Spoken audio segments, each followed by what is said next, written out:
बिस्मिल्लाहिर्रहमानिर्रहीम।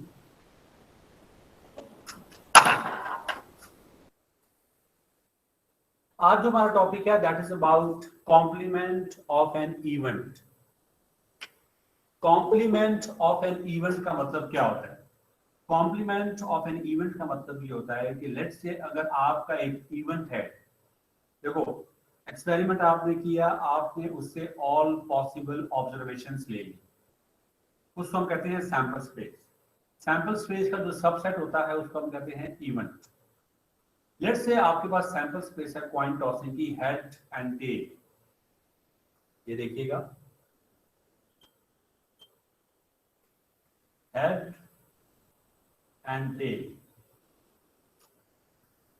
ये आपकी सैंपल स्पेस है फॉर कॉइन टॉसिंग। अब इसका एक इवेंट है, इसको मैं कह रहा हूं E1 हेड। इसका एक इवेंट है हेड।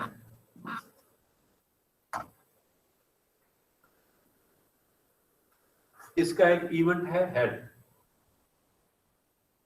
अच्छा भाई, ये अब्दुल्ला को कहें कि दोबारा ज्वाइनिंग करें। मैं हाँ, ये आ गई।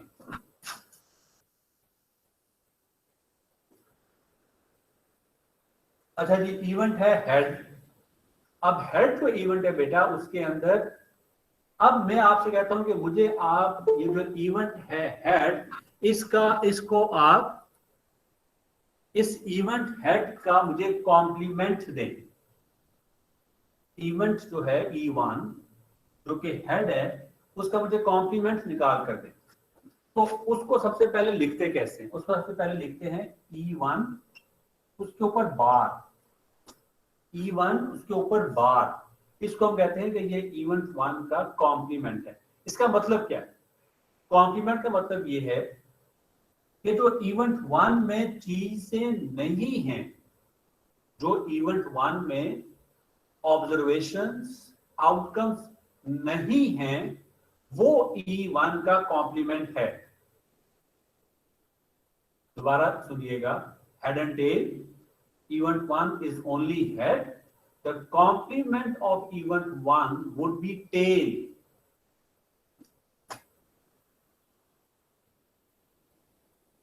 मैं आपको ये इसको व्हाट्सएप कर रहा हूं।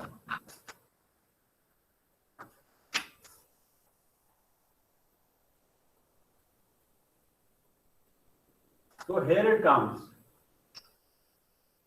बेटा ये आप लोग पढ़ें और मुझे बताएं कि आपको ये समझ आया है कि नहीं आया।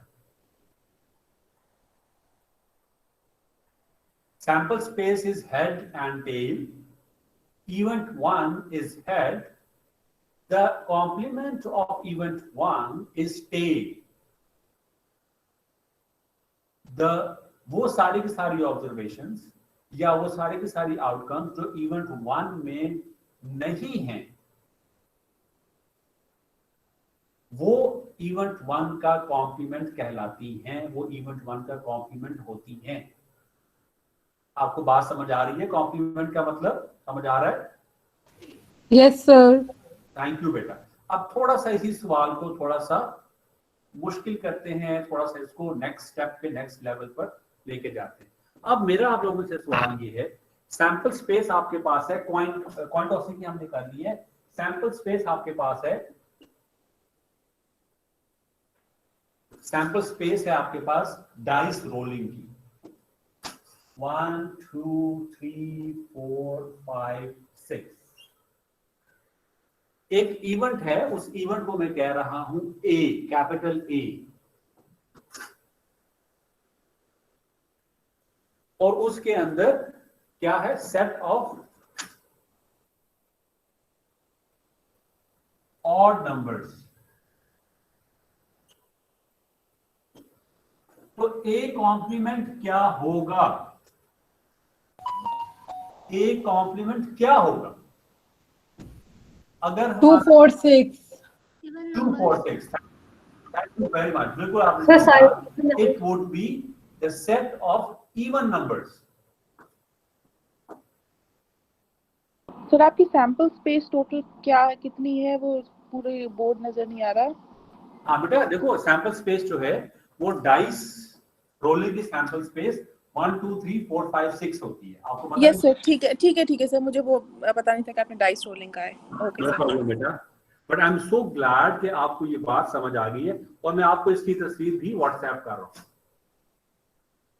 थोड़ा सा सन शेड है, इस वजह से वो मुझे भी तस्वीर में अंदाजा हो रहा है कि वो नजर नहीं आ रहा, बट जस्ट यू नो अब सन का तो हम कुछ नहीं कर सकते। बट एनीवे, मुझे इस बात का जवाब दें कि आपको कॉम्प्लीमेंट ऑफ एन इवेंट समझ आया कि नहीं आया? Yes, sir, आ गया है। Thank you, it's so easy, तो we call it complement of event. अच्छा, प्रोबेबिलिटी के अंदर कॉम्प्लीमेंट का बहुत ज्यादा फायदा है, and it makes at times the complement, जो आपको कॉम्प्लीमेंट मिलता है, कॉम्प्लीमेंट का जो सेट होता है, ये अगर आप कॉम्प्लीमेंट के जरिए ये सवाल हल करें अपना, तो वो ज्यादा आसान हो जाता है देन आप रेगुलर मैटर से अगर करें। तो मैं आपको उसके भी एक एग्जांपल देता हूँ। अच्छा, अभी हमें अमाद ने ज्वाइन किया, so I am just letting him in. अच्छा, नाउ कॉम्प्लीमेंट की अगर ये बात समझ आ गई है, तो अब मैं आपको मैथमेटिकली भी लिख के बताता हूँ कि इसका क्या मतलब है। अच्छा, यहां तक तो बात समझ आ गई। आई एम सॉरी, ये मार्कर भी थोड़ा सा सारे ये मार्कर कुछ बेहतर है।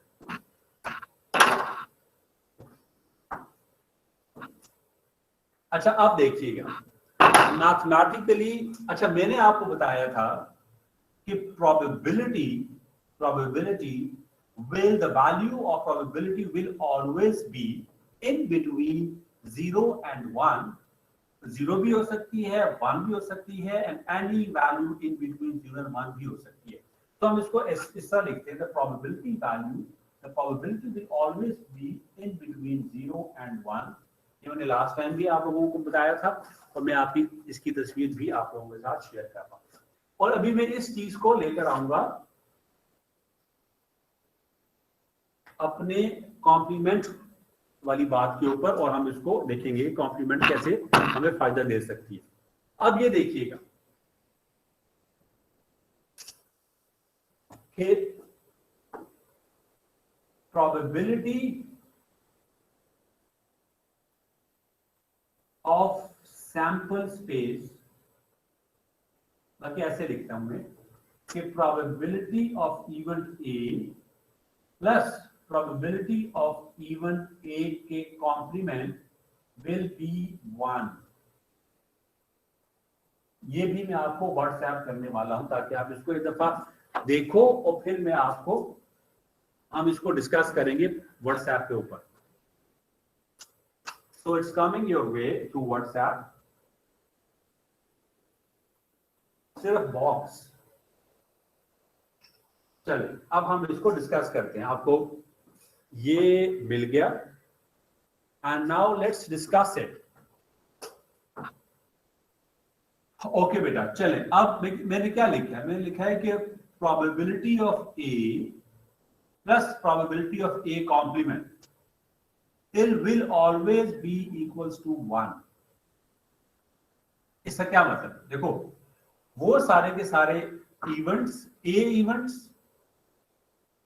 ए की प्रोबेबिलिटी, ए के होने की प्रोबेबिलिटी और ए के ना होने की probability will always, they will sum up to 1।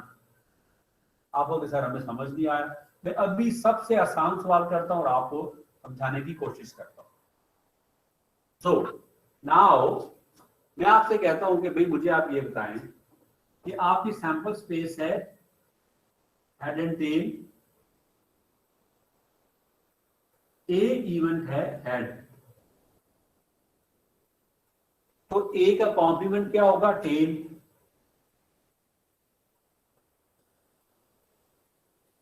मैं कहता हूं प्रोबेबिलिटी ऑफ ए निकालें, आप क्या कहते हो जी? Probability of A is 0.5,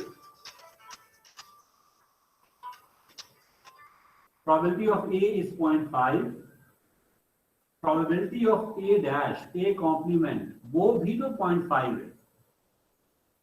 Now probability of A plus probability of A complement is equals to 0.5 plus 0.5 which is equals to 1। बहुत ही मैंने आसान एग्जांपल दिए, इसको भी हम थोड़ा सा कॉम्प्लेक्स भी करेंगे, और मैं आपको अभी ये व्हाट्सएप कर रहा हूं, इसको आप लोग देखें बेटा, ये बेटा ना सिर्फ ये कि ये सवाल पेपर पॉइंट ऑफ व्यू से इंपॉर्टेंट है कॉम्प्लीमेंट वाले, लेकिन आपकी वैसे जेनेरिक अंडरस्टैंडिंग के लिए भी ये बहुत इंपॉर्टेंट है।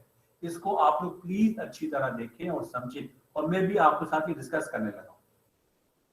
देखो मैंने सर ये एक रूल है कि it will always be equal to 1, मतलब ऐसे हो सकता है कि जो है वो probability of A 0.5 in the probability of A complement is 0.25 only and overall वो 0.75 आए, क्योंकि हमने ये बात की ना कि प्रोबेबिलिटी 0 to 1 के दरमियान में हो सकती है।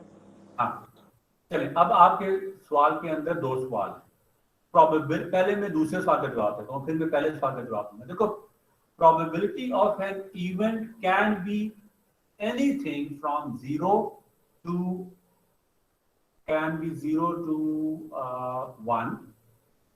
पहले तो ये हो गया सवाल का। अब दूसरा, ये पॉसिबिलिटी है कि प्रोबेबिलिटी ऑफ ए हो 0.75, प्रोबेबिलिटी ऑफ ए कॉम्प्लीमेंट हो 0.25। ये पॉसिबिलिटी भी है कि प्रोबेबिलिटी ऑफ ए हो 0.35 और प्रोबेबिलिटी ऑफ ए कॉम्प्लीमेंट हो 0.65। The rule is the probability of A and probability of A complement will always add up to 1. ठीक है? Okay sir, thank you. और अब जो आपने सवाल पूछा है उसी तरह का मैं सवाल भी कराने लगा ताकि आप कहो कि हाँ नहीं ये बाकी बात ठीक है।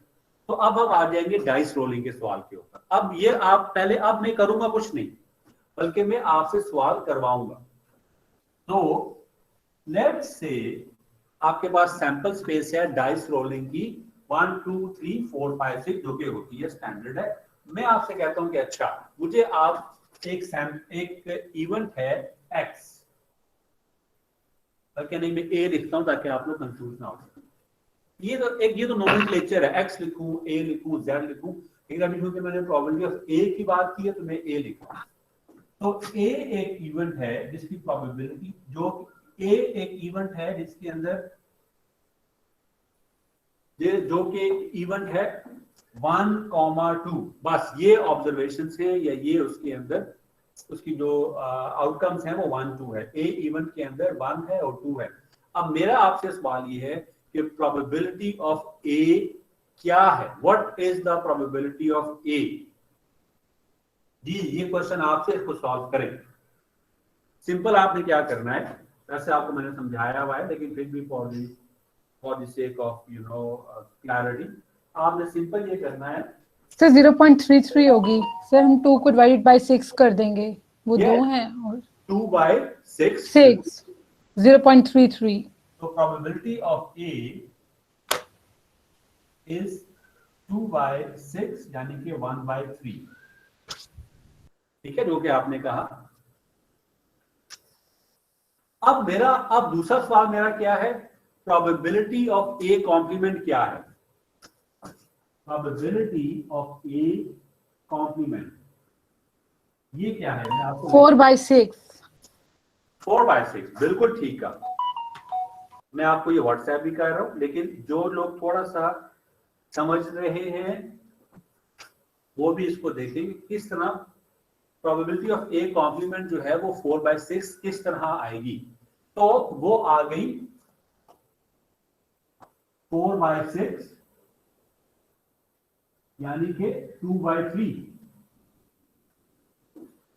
इजाद हो गए। जैसे आपने कहा कि ये है 0.33 तो ये है 0.66। अब मैंने क्या कहा था? मैंने कहा था कि probability of A plus probability of A complement will be 1। और ये देखो इनको हम सम अप करेंगे, ये एंड पे जाके कहीं ना कहीं 4 हो जाता है, ये कहीं ना कहीं जाके 7 हो जाता है। तो मैंने क्या कहा था कि probability of A and probability of A complement will always be 1।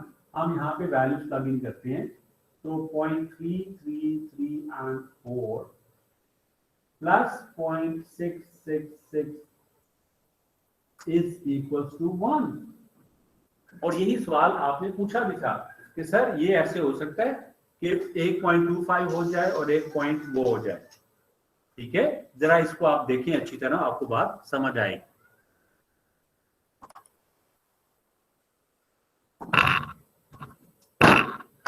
Ji question हो, ये फिर क्वेश्चन प्लीज।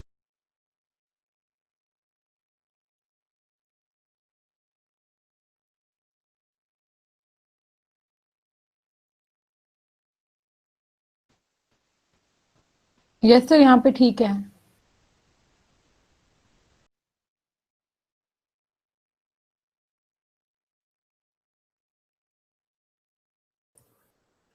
जी मुझे बताएं कि आपको ये समझ आ रहा है, probability of A is plus probability of A complement is equals to 1। जी क्वेश्चंस प्लीज। मैं आपको इसकी तस्वीर भी व्हाट्सएप कर रहा हूं। Now it has been WhatsApp also. और अब मैं आपको सर अभी तो समझ आ रही है। समझ आ रही है? Good, thank you. मैं आपको इसकी बुकिश डेफिनेशन भी भिजवा रहा हूं। मैंने आपको इसकी बुकिश डेफिनेशन भी भिजवा दी है।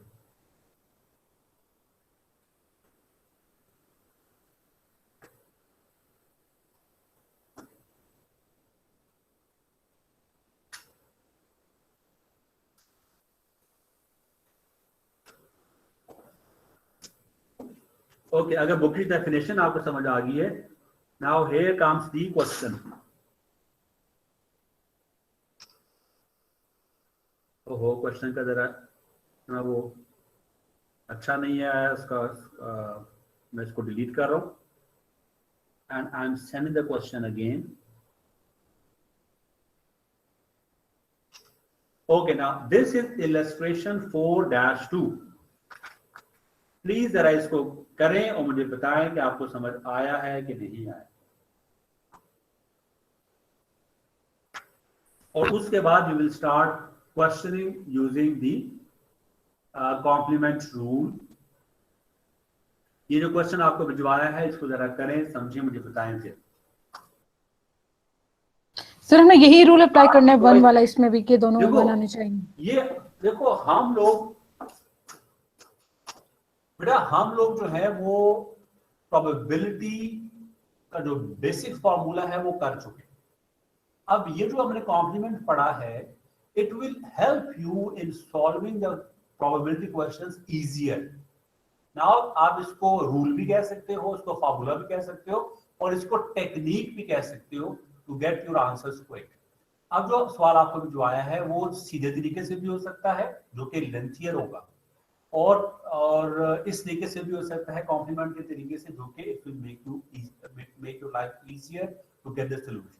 So it's up to you whether you use it or don't use it. It's up to you.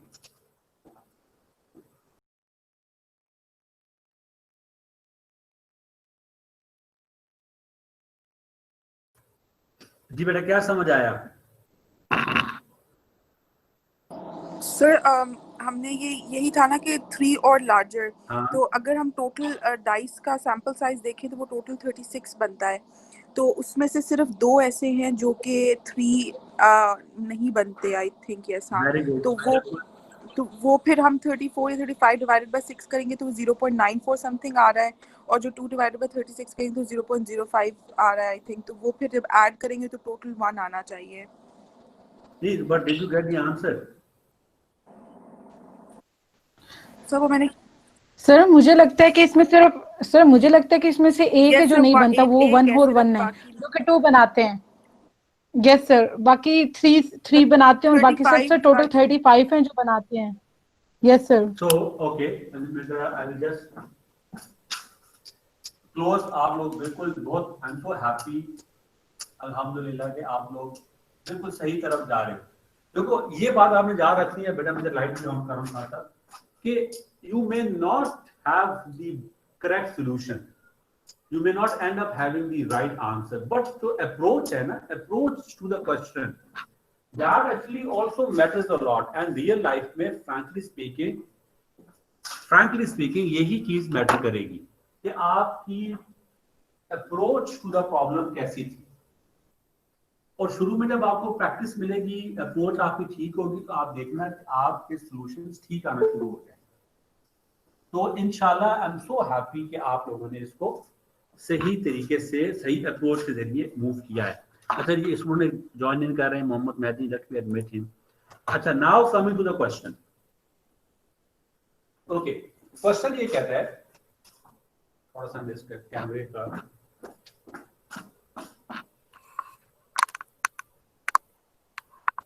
ताकि आपसे बात तो मैं कर सकूं।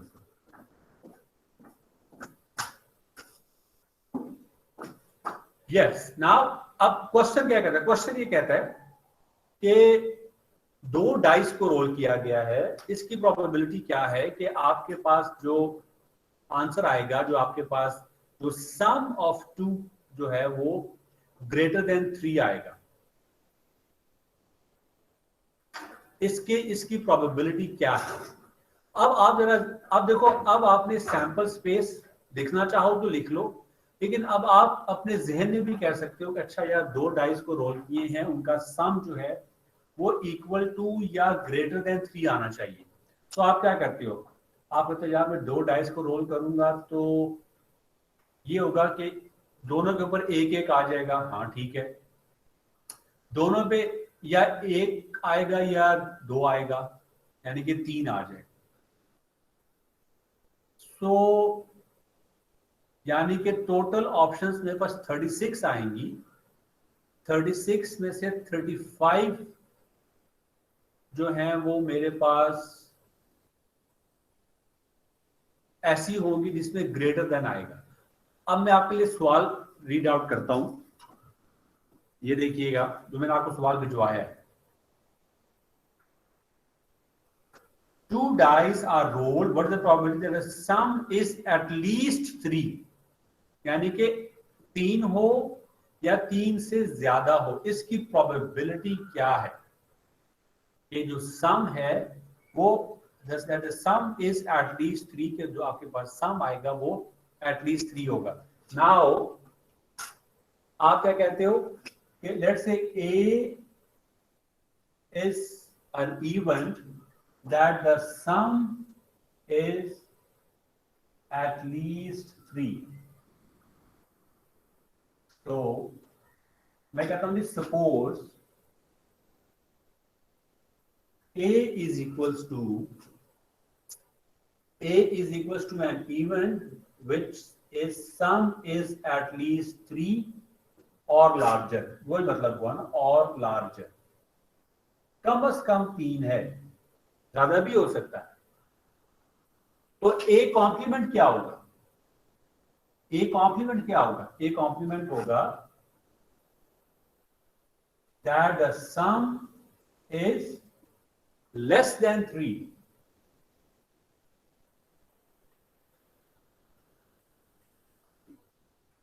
मुझे बताएं ये बात आपको समझ में? आपको ये जो मैंने लिखा है मैं व्हाट्सएप कर रहा हूं, और मुझे आपने बताना है कि आपको ये बात समझ आई है कि नहीं आई।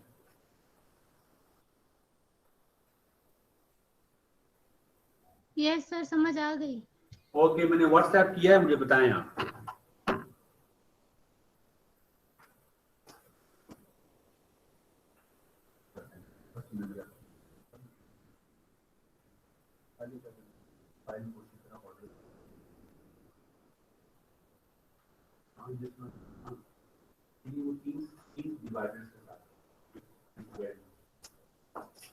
जी बेटा, समझ आ गया? Yes sir. Some is at least 3 और लार्जर, या फिर सम इज लेस देन 3। देखो जो इसका कॉम्प्लीमेंट बनेगा, देखें ए क्या है, द सम इज 3 और ग्रेटर देन 3। तो ए का कॉम्प्लीमेंट क्या होगा? That some is less than 3। यही इसका कॉम्प्लीमेंट होगा, या कोई और कॉम्प्लीमेंट होगा, इसका कॉम्प्लीमेंट यही बनेगा। अब आपको क्या चाहिए था? आपको चाहिए था इसकी प्रोबेबिलिटी कि वो ग्रेटर देन हो। तो मैं जरा ये लिखता हूं, ये देखो मुझे पता है कि probability of A plus probability of A complement is equals to 1। ये मुझे पता है, मैं आपको ये भिजवा रहा हूं, व्हाट्सएप कर रहा हूं।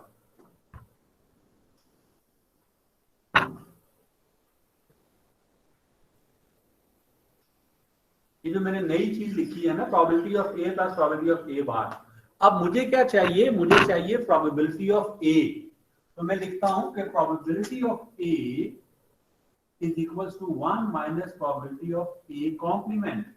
क्योंकि ए कॉम्प्लीमेंट निकालना मेरे लिए आसान है, ए कॉम्प्लीमेंट निकालना मेरे लिए आसान है।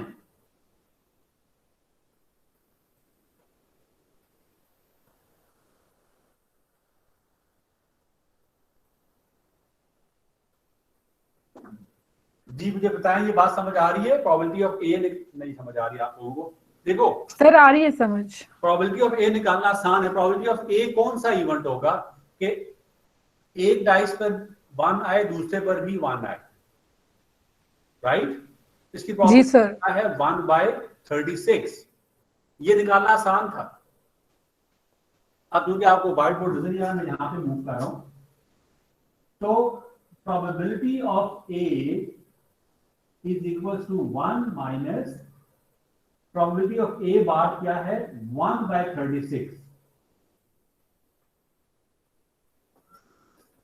प्रोबेबिलिटी ऑफ ए बार क्या है या ए कॉम्प्लीमेंट क्या है, 1/36। तो अब इसका जवाब आएगा, इसका मैं एलसीएम ले लूंगा। एलसीएम लिया मैंने तो 36 minus 1/36 which is equal to 35/36। तो इसकी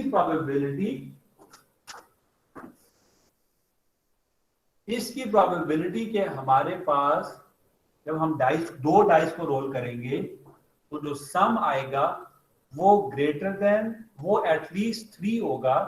इसकी प्रोबेबिलिटी इज 35/36। ये मैं आपको व्हाट्सएप कर रहा हूं, इसको पढ़ें और मुझे बताएं। बेटा आप लोगों ने सिर्फ एग्जाम को मद्देनजर नहीं रखना, ये बात याद रखो। ये जो मैं आपको टॉपिक सभी कवर करवा रहा हूं, ये एंट्री टेस्ट के अंदर, जॉब रिक्रूटमेंट टेस्ट के अंदर ये कम से कम 2-3 नंबर का सवाल होता है। ये जो मैं भी आपको चीजें करवा रहा हूँ प्रोबेबिलिटी, और प्रोबेबिलिटी का सवाल लाजमी आता है। तो आपने उस एंगल से भी इस चीज को पढ़ना है, समझना है। So my question is still there. Do you understand this thing? कोई सवाल है तो मुझसे पूछें। अगर कोई सवाल नहीं है तो मैं आपसे सवाल पूछने लगा हूं।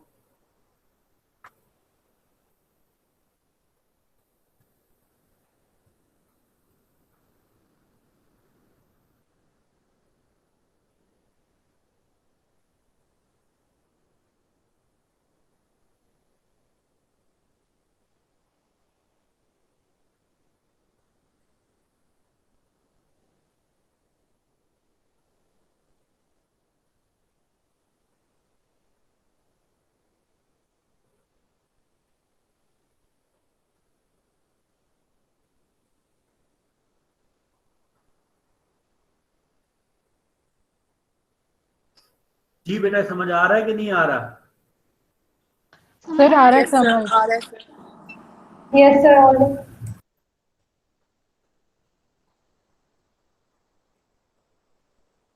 नाउ अगर ये समझ आ रहा है तो मैं अब आपको एक सवाल भिजवा रहा हूं। अभी जो सवाल आपके पास आ रहा है ये आपने जिस मर्जी तरीके से कर लें, यानी कि कॉम्प्लीमेंट लगाएं या ना लगाएं। This is question number 4.45। बहुत ही आसान है, but have a look at this one. और आप एक दफा इसको जरा पढ़ो, आप पढ़ोगे उसके बाद मैं पढ़ूंगा, हम दोनों फिर डिस्कस करेंगे, हम लोग मैं और आप लोग, और फिर हम इसको करने की कोशिश करेंगे। तो अब आपके पास पहुंच चुका है, आप लोगों ने शायद पढ़ भी लिया और मैं भी अब इसको पढ़ने लगा हूं। A group of files in a medical clinic classifies the patients by gender and by type of diabetes 1 or 2। Files हैं उनके पास मेडिकल सेंटर के अंदर, वो उसको दो तरह से क्लासिफाई करते हैं, मेल फीमेल, या फिर diabetic type of diabetes the patients have, either diabetic type 1 और type 2। The groupings may be shown as follows. Groupings को टेबुलर फॉर्म में नीचे शो किया गया है, टेबल में पढ़ता हूं। तो जेंडर है मेल फीमेल और टाइप ऑफ डायबिटीज क्या है 1 और 2। तो 25 मेल्स 25 मेल्स इस तरह के हैं जिनको डायबिटिक टाइप 1 है, 20 ऐसे हैं जिनको डायबिटीज टाइप 2 है, फीमेल्स ऐसी हैं जिनको 35 ऐसी हैं जिनको डायबिटीज टाइप 1 है, और फीमेल्स 20 ऐसी हैं जिनको डायबिटीज टाइप 2 है। Table is given. अब क्वेश्चन क्या है, ये फाइल्स पड़ी हुई है, फॉर एग्जांपल ये फाइल्स पड़ी हुई है आपके पास। सवाल क्या है, if one file is selected at random, यानी कि मैंने कोई भी एक फाइल पिक कर ली, I just picked one file out of the whole pile of files. Now, what is the probability that the selected individual is female? इसकी probability क्या है कि वो जो फाइल मैंने पिक की है वो फीमेल पेशेंट की फाइल है? ये सवाल का जवाब आपने देना है। टेबल की फॉर्म में आपके पास सारा डाटा मौजूद है। सिंपल रखना है, total number of outcomes denominator में आएगा sir 45 out of 100 and desired outcomes. तो एक जवाब आया है, कितना बताया आपने सर 45 आउट ऑफ 100, टोटल 100 है, मतलब मेल और फीमेल को मिलाए अगर हम, सॉरी सर मैंने ये बता दिया गलत, अगर हम टोटल मिलाए तो 100 है, और अगर हम इसमें सर एक मिनट से मैं दोबारा टोटल कर लूँ, मैंने मेल का कर लिया है सर 55 यस यस आप sir 55 over 100, yes 55 over 100 over 100 बिल्कुल ठीक। Yes sir. सर इसे हम लोग 60 से नहीं लेंगे? बातों को भी समझ आया है कि 55 ओवर 100 किस तरह आया। देखो टोटल नंबर ऑफ फाइल्स कितने हैं, हमारी सैंपल स्पेस कितनी है 100 की, उसमें से डिजायर्ड नंबर कितने हैं। हमारे डिजायर्ड क्या है कि हम जो फाइल पिक करें वो फीमेल पेशेंट की हो। तो total number of female patients file कितनी है, वो है 35 प्लस 20 55 है। तो 55 ओवर 100 हमारा ये जवाब हो गया, बिल्कुल ठीक है। Part B, the selected individual is a type 2। जी इसकी प्रोबेबिलिटी क्या है सर 20/40 which means 1/4। नहीं सर 40 नहीं सर 40/100 सॉरी सर गलत हो गया ये सर, गलत हो गया। या 40/100 है या 40/60, नहीं 40/100 है आई थिंक। Yes sir 40/100। 40/100 देखो ना होगा। आपकी बिल्कुल 40/100 है, आपके पास वही फाइल है, उसमें 100 फाइल्स, उसमें जो डिजायर्ड फाइल्स हैं वो आपकी 40 हैं। तो desired total desired outcome divided by total number of outcome, total number of possible outcome are 100, उसमें से 40 जो है ऐसी है जो कि आपकी डिजायर्ड है। तो 40/100। Thank you very much. But anyone, अगर किसी का कोई सवाल है तो पूछ ले, नहीं तो हम नेक्स्ट क्वेश्चन की तरफ जाने लगे।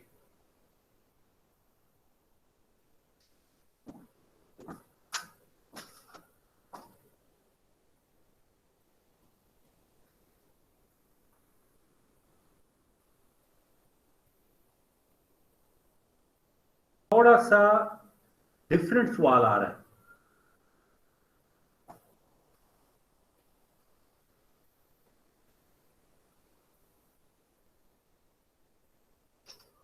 Now, 4.49 is the question. और एक आपको ये मिल गया है और अब मैं आपके साथ इसको रीड आउट करूंगा। Now that you have got it, 4.49. According to an article in Glamour, April 1991, 1 out of every 9 people diagnosed with AIDS during 1991 will be female. यानी कि 9 लोग, 9 people who were diagnosed with AIDS, 1 would be female. Based on this information, find the probability that an individual diagnosed with AIDS in 1991 will be made जी question शुरू करें, जवाब शुरू। तो sir sir 8/9 8 simple divided होगा। by 9 8/9 yes sir. तो 1/9 तो female हो गई, जो बाकी 8 बचे 8/9 हमारे वो हो जाएंगे मेल। बिल्कुल, आपने बिल्कुल ठीक किया, लेकिन अगर इसको मैथमेटिकली हम लोग करेंगे तो वो कैसे होगा, 1 माइनस 1/9। सर अगर हम आपको क्वेश्चन जैसे एग्जाम में आता है तो हम ये फिर 1 माइनस 1/9 लिख के आपको देंगे। यस अच्छा देखो, आपने उस सवाल को जवाब बनाना है, वो कैसे, ये मैं आपको लिख के बताता हूँ। यही सवाल जो अभी आपको आया है ना। Yes sir. चाहिए सवाल जरा मुझे। जी Ahmad Hasan time in class, आप बताएं।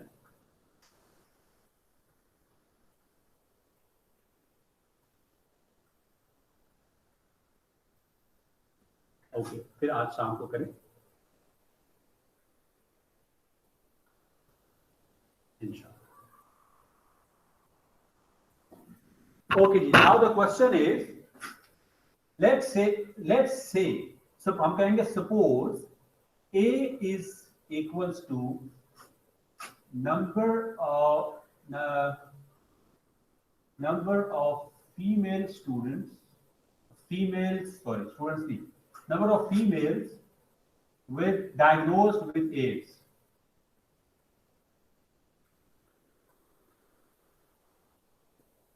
With AIDS out of 9. Out of 9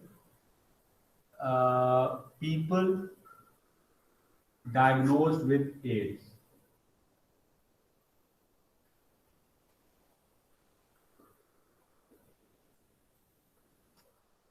So it says that suppose A is an event which represents number of females diagnosed with AIDS out of 9 people, out of total 9 people diagnosed with AIDS.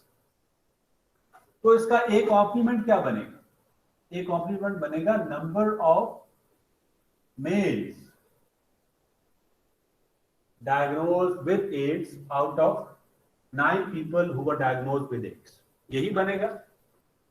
अब हमें पता है कि probability of A plus probability of A bar is equals to 1। हमें क्या चाहिए था, हमें सवाल में चाहिए था, the question that was there, find the probability that an individual diagnosed with AIDS in 1991 will be male। तो हम असल में हमें probability of A bar चाहिए। तो probability of A bar is equals to 1 minus probability of A, which is equals to probability of A bar 1 minus 1/9, which is LCM लिया तो जवाब वही आया जो कि आपने बताया था। And I am so super duper happy कि आप लोगों ने, मैंने इतनी मैथ की है फिर जवाब निकाला है और आप लोगों ने पढ़ के जवाब निकाले। That is so awesome. बाद में मैं आपको ये भिजवा भी दूँ, मैंने आपको व्हाट्सएप कर दी।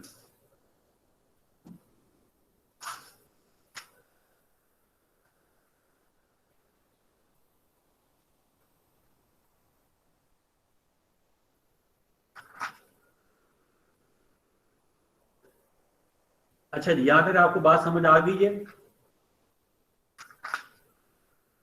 Yes sir. गुड।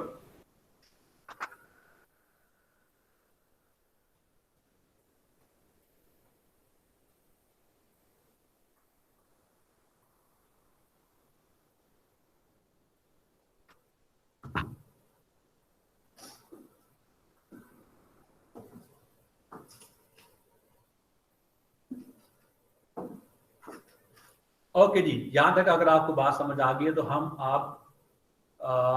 इसी प्रोबेबिलिटी के हवाले से एक लास्ट टॉपिक जो कि हम लोगों ने स्पोर्ट्स में कवर करना है वो पढ़ेंगे। उसको हम कहते हैं mutually exclusive events. Mutually exclusive मतलब क्या है इसका, इंग्लिश टू उर्दू बताता हूं मैं। दो if there is nothing common in two events then they are known as mutually exclusive events. दोबारा देखिएगा, if there is nothing common in two events then the two events are known as mutually exclusive events. इसकी जो Venn diagram बनती है वो मैं आपको बना के बताता हूं ताकि आपको समझ आए।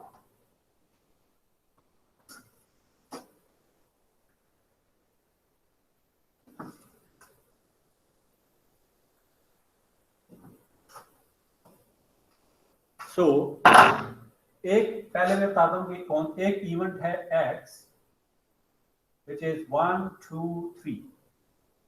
अच्छा, सैंपल स्पेस, ये जो इवेंट्स में लिख रहा हूं उसकी सैंपल स्पेस है 1 2 3 4 5 6।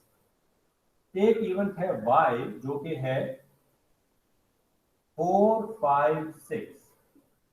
एक और इवेंट है z जो कि है 4 जो कि है 3 4 5। एक और इवेंट है b जो कि है 1 2 6। एक और इवेंट है c जो कि है 1 and 2। नाउ मैं आपको व्हाट्सएप कर रहा हूं।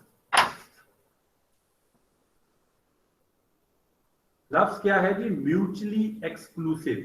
पहले मैं आपको वो लफ्ज भिजवा रहा हूं ताकि ये आप समझ जाओ कि यार अच्छा ये मतलब है।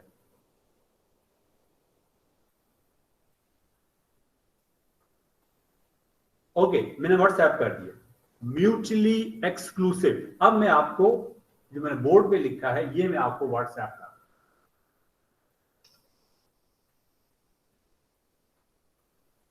सर इसमें से बताना है कि म्यूचुअली एक्सक्लूसिव कौन से वाला है?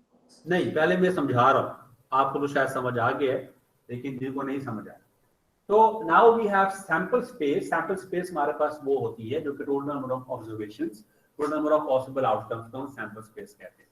तो सैंपल स्पेस है हमारे पास 1 2 3 4 5 6।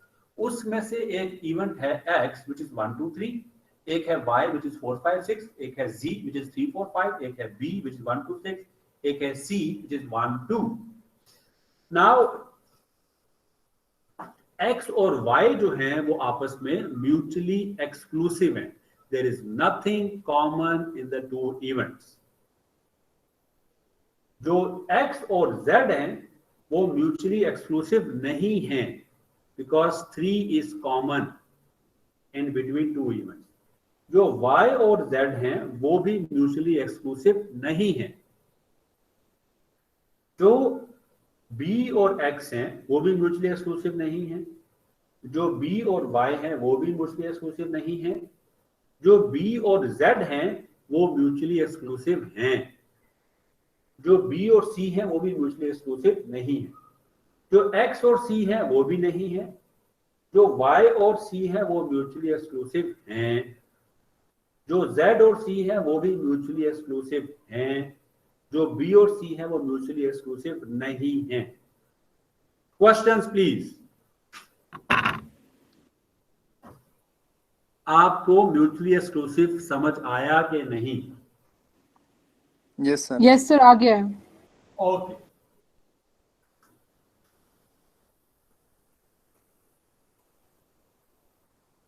Very good. अब म्यूचुअली एक्सक्लूसिव अगर आपको बात समझ आ गई है तो मैं आपको इसकी बुकिश डेफिनेशन भिजवा रहा हूं।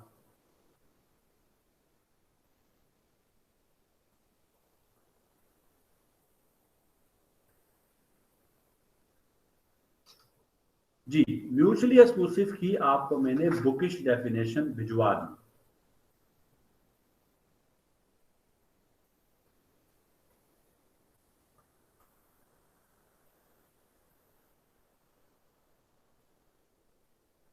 अब ये क्या कहती है बुकिश डेफिनेशन, मैं आपको पढ़ के सुनाता हूं। It says that events defined in such a way that the occurrence of one event precludes the occurrence of any of the other events. In short, if one of them happens, the other cannot happen. So this is what it means कि अगर, अब मैंने वो मिटा दिया है, अगर मैं लास्ट व्हाट्सएप जो मैंने किया था आपको उसके ऊपर जाऊं,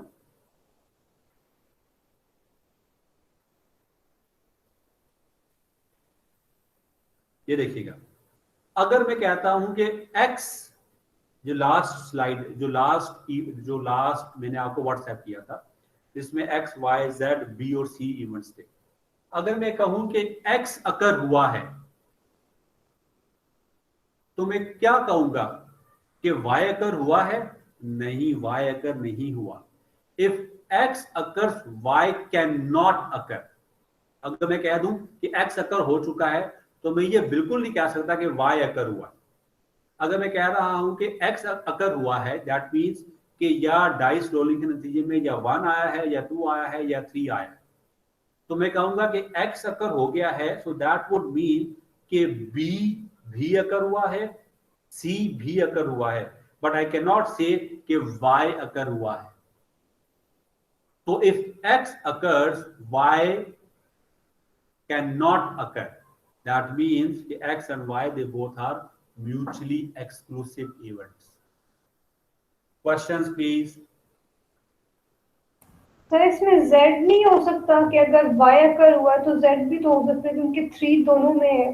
हाँ ना, तो अगर x अकर हुआ है तो हम ये भी कहेंगे कि यार z भी अकर हुआ है, यानी कि x और ओके z सर.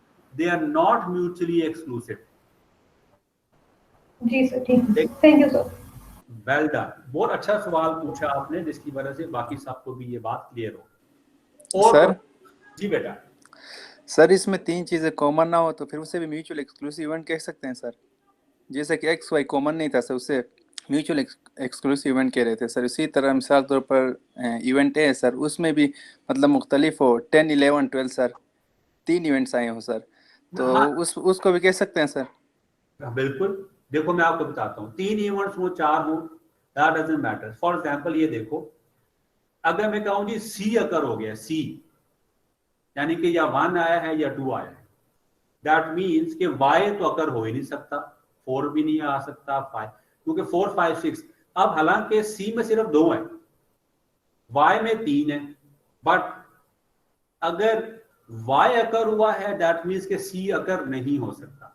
अगर c अकर हुआ है दैट मीन्स कि y अकर नहीं हो सकता, यानी कि c और y आपस में म्यूचुअली एक्सक्लूसिव हैं. इसी तरह अगर b अकर हुआ है तो z अकर नहीं हो सकता, या अगर z अकर हुआ है तो b अकर नहीं हो सकता, यानी कि b और z आपस में म्यूचुअली एक्सक्लूसिव है. तादाद एक में 4 हो, एक में 2 हो, ये पॉसिबल है. एक में 3 हो, मतलब if the number of outcomes in one event is different than the other, it doesn't make any difference as far as the exclusivity is concerned.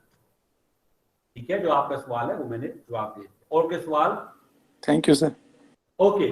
अब अगर ये आपको बात समझ आ गई, तो मैंने आपको बताया था कि मैं आपको वैन डायग्राम से बताऊंगा. वैन डायग्राम ये देखिएगा, ये एक इवेंट ए है, ये एक इवेंट बी है. ए और बी 2 इवेंट्स हो गए. अब इन दोनों इवेंट्स में ये चीज कॉमन है, तो ए और बी आपस में म्यूचुअली एक्सक्लूसिव नहीं है. अब ये देखें, ये एक और इवेंट है सी, ये एक और इवेंट है डी. इन दोनों में साफ नजर आ रहा है देयर इज नथिंग कॉमन, लिहाजा सी और D they both are mutually exclusive events. ठीक हो गया बेटा? Yes yes sir. सर. अब अगर ये मैं आपको ये भी व्हाट्सएप कर रहा हूं, ताकि ये आपके साथ साथ लेक्चर नोट्स भी बनते जाएं, और अगर कोई सवाल है जैसा नजर नहीं आ रहा व्हाइट बोर्ड के ऊपर, तो हम वो मसला भी एड्रेस करें.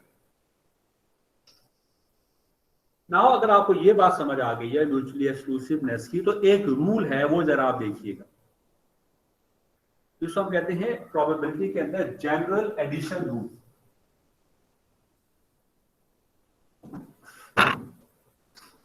General addition rule.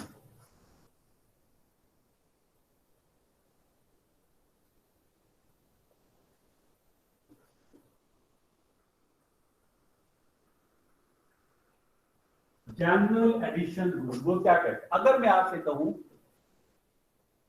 कि प्रोबेबिलिटी ऑफ ए और बी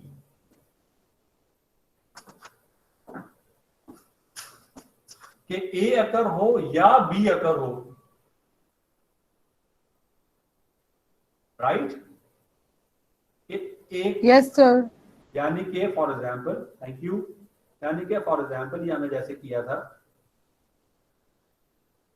x था हमारे पास और z था, y था, और x अकर हो या y अकर हो, प्रोबेबिलिटी ऑफ x और y, यानी कि 1 है या 2 है या 3 है या 4 है या 5 है या 6 है। तो इसका फॉर्मूला क्या है? इसका फॉर्मूला ये है कि इसकी प्रोबेबिलिटी के a अकर हो या b अकर हो, इसका फॉर्मूला है probability of a plus probability of b minus probability of a intersection b।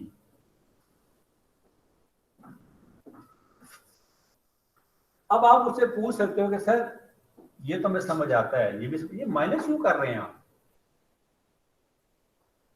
इसको मैं आपको वैन डायग्राम से समझाता हूं। ये देखिएगा, छोटी वैन डायग्राम बनाता हूं, ये देखिएगा, ये प्रोबेबिलिटी ऑफ ये a है और ये प्रोबेबिलिटी ऑफ b है।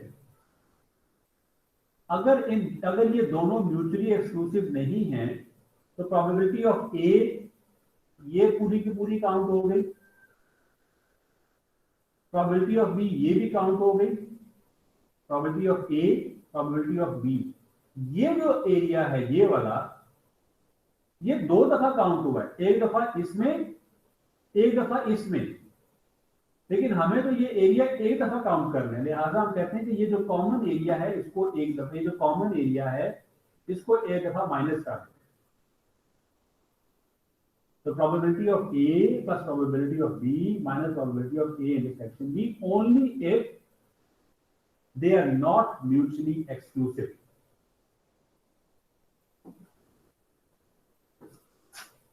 क्वेश्चंस? नहीं समझ आया? चलो कोई ऐसी बात नहीं। आप अभी से ये रखो कि अगर आपसे कहा जाए कि A और B यानी कि A अकर हो या B अकर हो, इसकी प्रोबेबिलिटी क्या है, तो इसकी प्रोबेबिलिटी निकालने का फॉर्मूला ये है। डू नॉट वरी, अभी आपने सवाल नहीं पूछना जब तक कि आप एक सवाल खुद ना कर लें।